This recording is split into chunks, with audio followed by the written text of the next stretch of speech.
What's up everybody, Sunkist here, and in today's video we're going to be doing a cool commando build. If you'd like to see a bloodied or a human version of this, definitely let me know in the comments down below and I can definitely get on that. But I hope you enjoyed the video, and if you do, hit that like button and subscribe. Catch you at the end. So we'll see how we do now that we have take one team activated. Pretty good, looks like 3,000 damage. Taking a look at our weapon to start off right away here. We have a quad weapon speed, less AP cost, conductors, Elder's Mark. You definitely could go with pinpointers as well if you don't mind spamming a little bit more canned coffee, but I find conductors pretty convenient. For the mods, we have the hardened receiver. You could definitely go with prime. I just like the faster rate of fire. The short light barrel, the recoil compensating stock, the large quick eject drum, and the glow sights, because glow sights now reduce AP cost, and suppressor for when we're going to be using our stealth. The armor is a full set of Secret Service, Nocturnals, plus 2 intelligence, through hikers, and limit breaking. Definitely could replace the second star with something else. I use this for my Enclave Plasma Flamer build as well, so having the extra intelligence is nice for the science perk card. But I think it's really nice to have limit breaking so you can crit every other shot.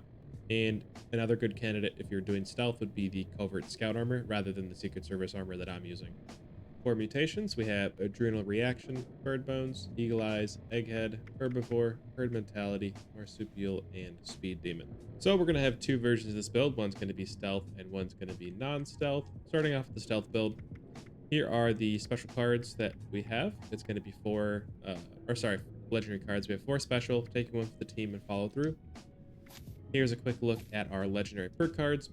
I won't get too into detail here, but just know that in strength, our main goal there is to take advantage of damage from the new bullet storm mechanic, as well as the increased per card damage from the crippling mechanics in the game. In perception, we pretty much have every damaging perk card that you can get just to max out our damage as much as possible. You'll notice that in endurance, radiation power is missing. Mostly that's just because I don't like perks that consume glow. On controller, it's kind of a pain to reconsume that, and if you're utilizing glowing criticals, you want to just have your glow high as long as possible. And also the agility perk tree, that's where the majority of the differences are going to be between the stealth and non-stealth version of this. The non-stealth version is going to take advantage of more onslaught based perk cards. And I guess real quick for the special point allocation, here's a special point allocation for that build. All right, so here's the non-stealth version of this build. Same special point allocation, and the legendary cards are also the same. You can definitely swap out, follow through with some other perk of your choosing. I just leave it on there because I go back and forth between using stealth and not using stealth, and you can still technically use stealth with this build, you just won't get as much damage with it. But the main things we swapped out is we did swap out Tormentor for Brick Wall. My reasoning behind this is when you're not stealth, you're more likely to get noticed by enemies and draw their aggro and, you know, get attacked by them, and just not staggering when you get meleeed or have an explosion go off is super nice as a goal. So threw that on there.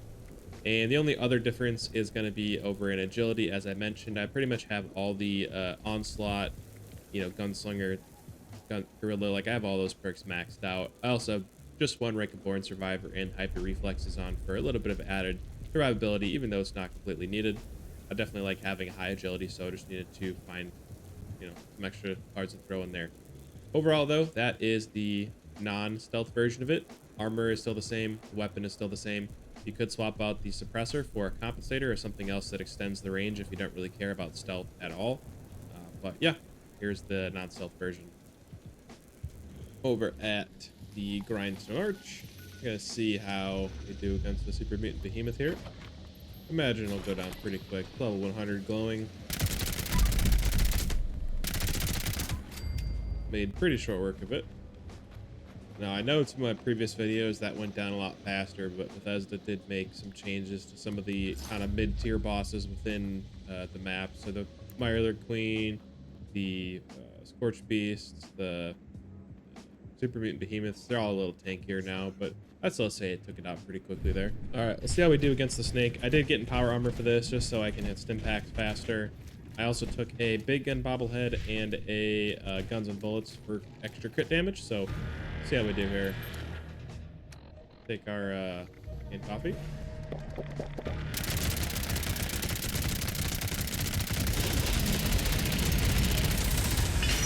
Oh, that's lovely, isn't it?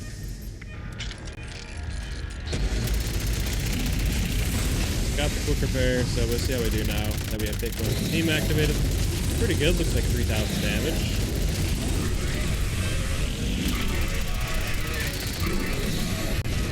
We'll get one reload in here.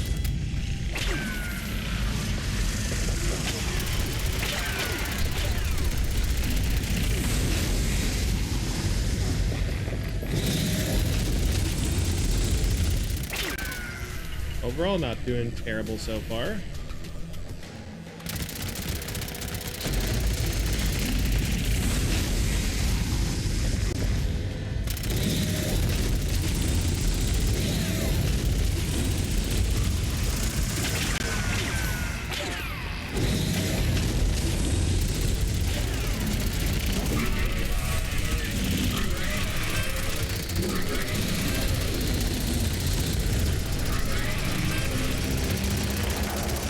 The hit chance is like non-existent there. That's weird.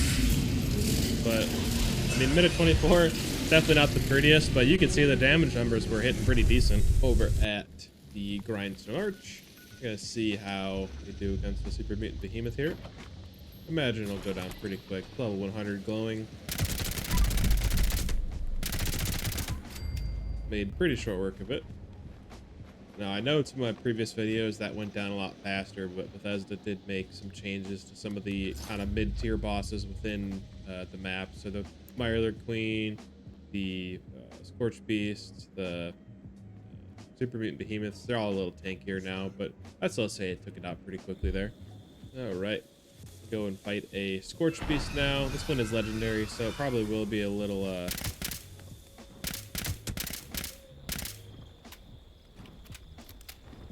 little harder than it should be. I'm also not in stealth right now, so that's... I'm gonna lose stealth bonus, but...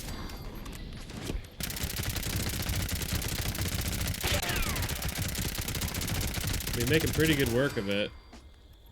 A little, like around half a meg, and I didn't run out of AP for it, so... I mean, I'll take that, and that's without the stealth bonus. I could be running Covert Scout, or I could be running, the perk where you can sprint and then lose enemies, but... for just not even having a stealth bonus, it definitely shredded. There, over in the Cranberry Bog at Max Farm. Gonna see if we can find a Mirror Queen here. Last place I went to didn't have one, so.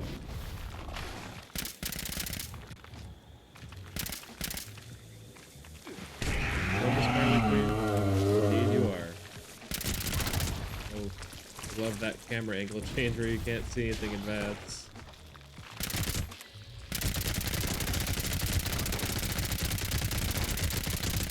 Making decent work. Nothing out of the ordinary, too crazy, but gets the job done, that's for sure.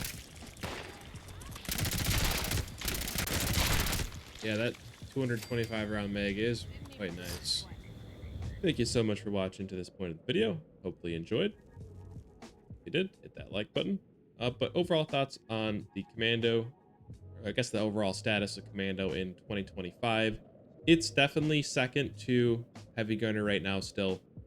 The Gauss minigun is just so powerful, and the Enclave Plasma Flamer build, I guess that's technically Commando, but it's more of kind of like a Flamer build, so traditional Commando, you know, your Fixer, your Handmade, your Eldritch Mark, definitely think that is second to Heavy Gunner right now, but this is definitely a good build to contribute to taking down nuke bosses, to do various stages of the raids. But if you're soloing the Snake or EN06, Eldritch Mark may not be the best choice.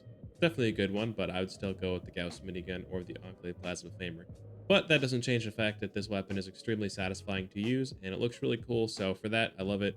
And let me know in the comments what you think of this build and the Eldritch Mark and just the status of Commando in 2025. I'll see you in the next video.